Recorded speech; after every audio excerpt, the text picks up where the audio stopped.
ఇటీవల కాలంలో దేశమంతటా చర్చనీయాంశమైన అంశం స్వామీజీలు, వారి కామలీలలు. ఈ నేపథ్యంలో ఓ సినిమా తెరకెక్కింది.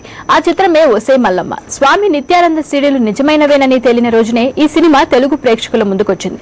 ఇందులో వేశ్య పాత్రలో సుస్మితా సేన్ నటించగా స్వామీజీ పాత్రను మిథున్ చక్రవర్తి పోషించారు.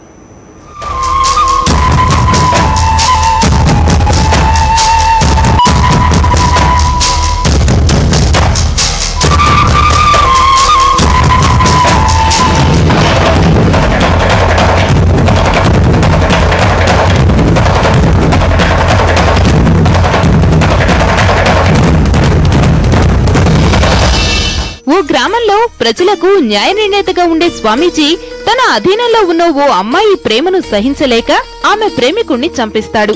ఆ తరువాత ఆ అమ్మాయి స్వామీజీ గుట్టును బయటపెట్టి ఎలా మట్టు పెట్టిందనేది ఈ చిత్ర కథాంశం.